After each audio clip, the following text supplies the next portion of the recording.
Hey everyone, yes, we are back with yet another interesting FRQ walkthrough from BC 2024 paper. Yes, we are at FRQ 3. It's a no calculator section. Without calculator, we need to solve many must know concept, analytical concept, and also the interpreting skills is needed here. And so to simplify this, yes, we are here. So do watch the video from the beginning till the end. And if you have any doubts or queries, you can comment us below. We are glad to help you out. Let's get started.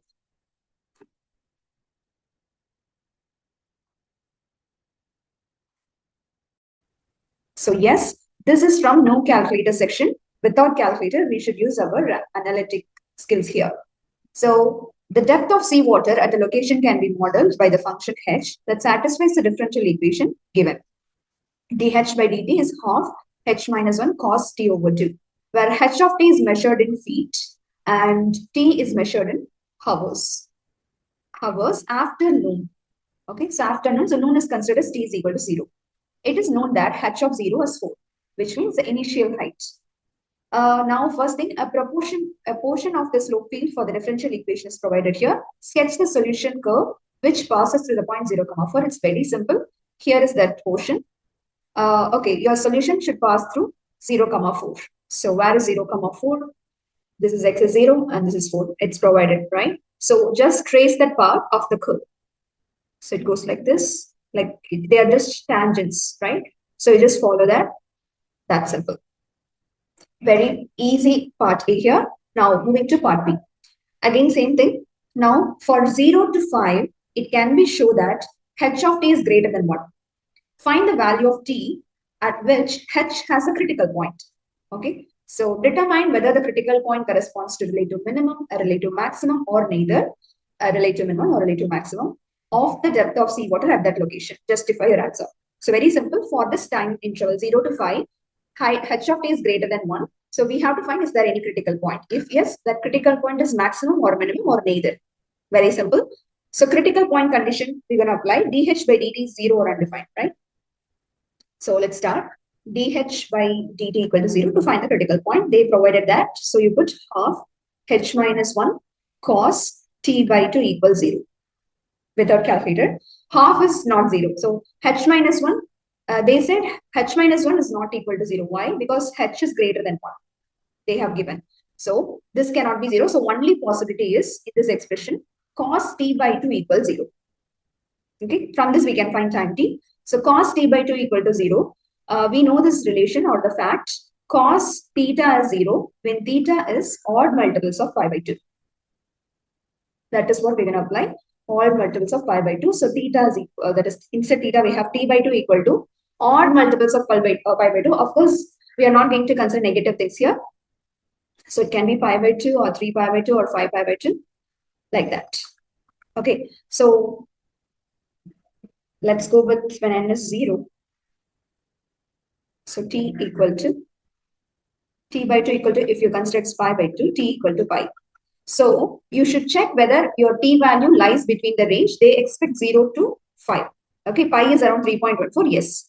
Then you can put what of t by 2 equal to 3 pi by 2, another odd multiple, and let's solve for it. It is 3 pi. Of course, it's not, it's greater than 5. So this will not work out. Of course, 5 by 2, those will not work out. So only critical point is t is equal to pi. Okay. So at t equal to pi, that's a critical point.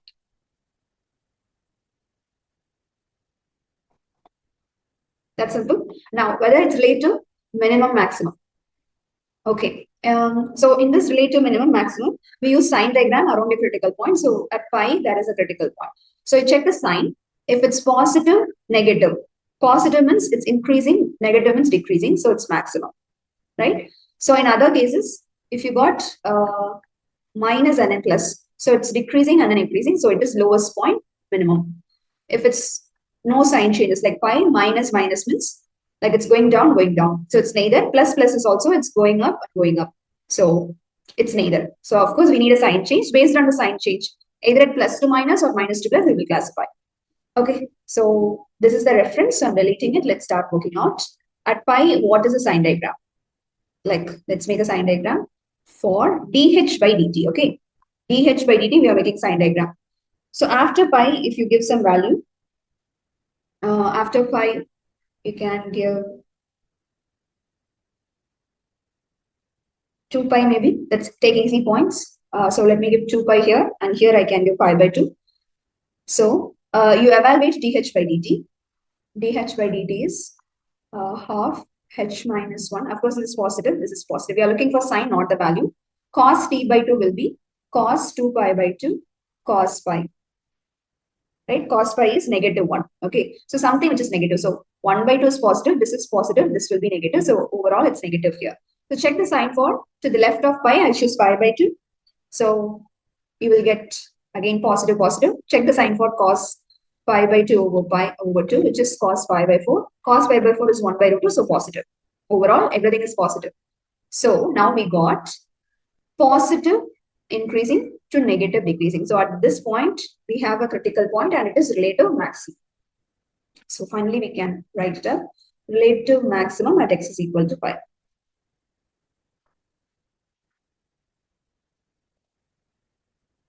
That's simple. I hope you got this. Now, moving to last part, C part. Using separation of variables to find y equal to h of t, the particular solution to the differential equation with initial condition is given.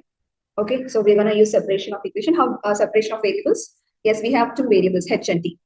So all h, I'm going to bring it to left, all t is to the right. So dh by h minus 1 equal to half is there, cos t by 2, dt will be multiplied. Okay, I separated variables, now you integrate it. Okay, so dh by h minus 1. This is ln. If you got the differentiation of denominator, like if you differentiate denominator, it's dh. If that is in numerator, then it is ln of the denominator.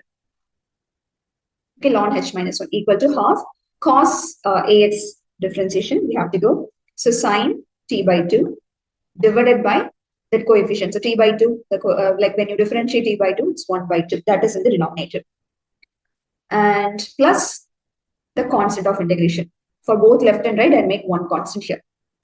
Now let's simplify. 1 by 2 will get cancelled. Ln h minus 1 is equal to sine t by 2 plus c.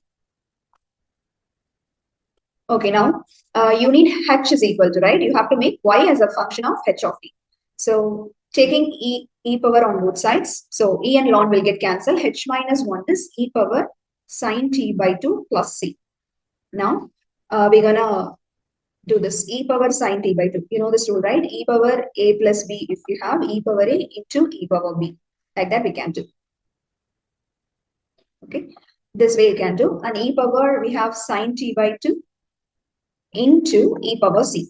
E power c is a constant, e is a constant, e power c is a constant. I'm going to give a name a for it. Okay. So it becomes a e power sine t by 2. And yes, left side is remain untouched. It's h minus 1. Then h is equal to a e power sine t by 2 plus 1. So h of t we made it. But this is general solution because a is an unknown. We need to find. So for that, they should provide initial condition. Yes, we have that too. So to find a,